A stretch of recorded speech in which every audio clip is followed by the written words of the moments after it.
Hey, and welcome to the Solid Verbal. Now would be a perfect time to consider subscribing. Yeah, that little subscribe button for year-round premium college football content. That's it. Here's the video. Enjoy. Subscribe. So here's the deal with the Big Ten as a whole, outside of whatever you think about Minnesota and Purdue and their schedules. I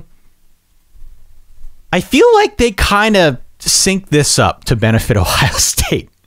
Sure. Why shouldn't they? And Michigan and Penn State, and to some extent Wisconsin. It seems like it works out pretty well for those teams.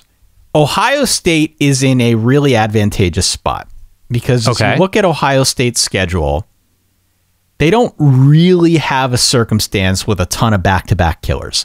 They do have Iowa, followed by a road game at Penn State, which will not be easy by any stretch, but beyond that, all of their games are spaced out pretty well. I'm not going to play buffer zone again, but Ohio State's got buffers. Yeah. They've got Notre Dame early, week 1.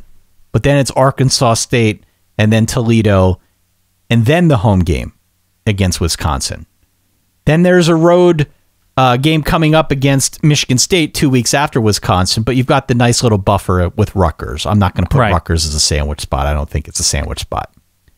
Then there's a bye. Then there's the Iowa Penn State thing. But then you've got more buffer with Northwestern and Indiana. Maybe there's some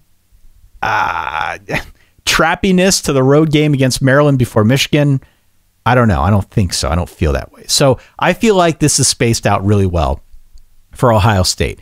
If you are an Ohio State believer, as I am going into 2022, the schedule should not scare you. This sets up about as well as it could. So I'm not especially worried about Ohio State, but I think it's fair to say when you look at Ohio State's actual schedule that they could have 5 of the country's best 15 to 20 defenses on this schedule, right? Sure.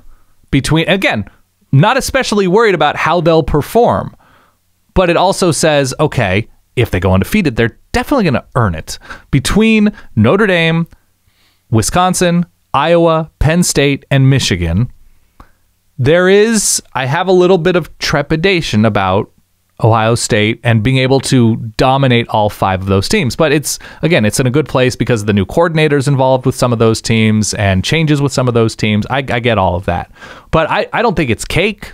I don't think Ohio State's schedule is cake. No. No road tilt until Michigan State in October, so that's nice. They open the season with 5 straight games at home. And they get that bye before that back-to-back, as you mentioned, Iowa and Penn State. Penn State on the road. I think the road splits, all in all, are decent enough. Getting Northwestern and Maryland on the road, in addition to Penn State in that back half, pretty great. Michigan as a home split, that's great. So I think Ohio State, all in all, is coming out ahead.